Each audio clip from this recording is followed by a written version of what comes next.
That's right. So here we are, and there's the camera. Oh, So- brilliant. Mark, you need to introduce yourself first.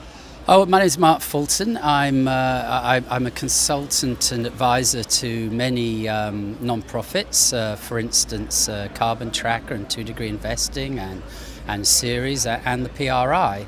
I was actually a economist and strategist with investment banks and a head of research at Citigroup for some years. And then my last job in markets was as Deutsche Asset Management, where we made DB climate change advisors. So yeah, I've been, since about 2007, I concentrated on the issue of climate and investment. And now we're talking about climate and investment, and what are your conclusions, and how should we deal with the future? Well, I think, we've been talking here at this event about the Climate Action 100, this engagement program for investors to talk to companies about becoming and taking on board the reality of a 2-degree outcome, or not. But certainly the idea is a reality of that actually happening, and therefore becoming planning for that and shifting their business models.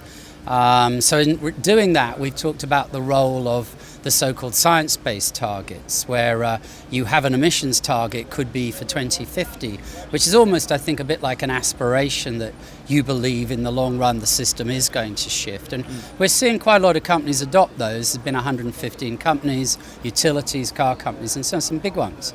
But however, that's a long way off, that aspiration. So I think as we go year to year, everyone wants to evaluate and talk to those companies about what they're actually doing in their business planning horizons over the next 1 to 5 years. Yeah. And that's when scenarios, all this question of, IEA 2 degrees, Greenpeace, lots of renewables, or what about carbon capture and storage, that's where that all comes into play. And I think, like any forecasting process, that's going to see people having a set of probabilities, a set of signposts, thinking about it, and then narrowing it down to what's really happening as it emerges. And the goal should be, in order to keep the Paris Agreement and to... That is certainly the goal of the CA 100. The CA 100 says it is to be what we call Paris Agreement and aligned. Yeah. To do that, which is below 2 degrees.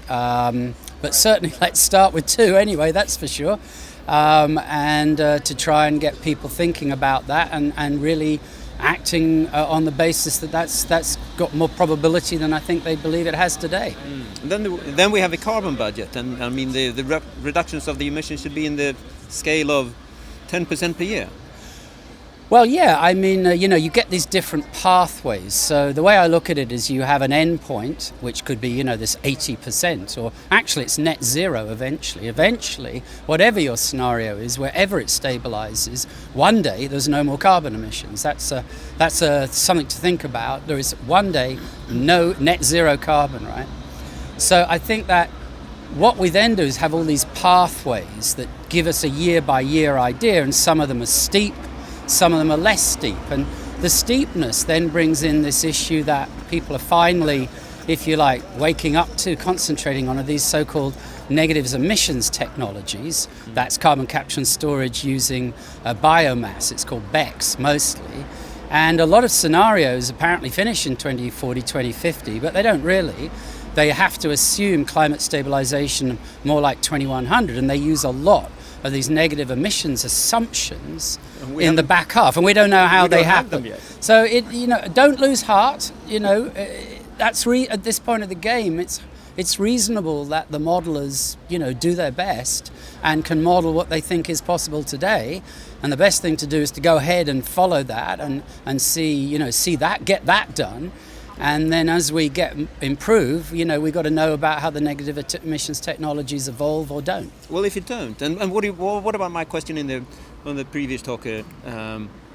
What if, and what about the climate adaptation to climate scenarios actually happening?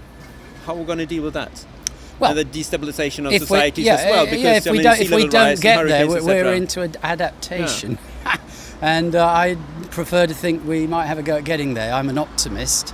But once we get into we've missed it by how many degrees, then of course you can start to get quite pessimistic about possible outcomes. But it's not my thing. until I'm then. an optimist. That's great. Thank you very much. Okay, thank you. Bye-bye.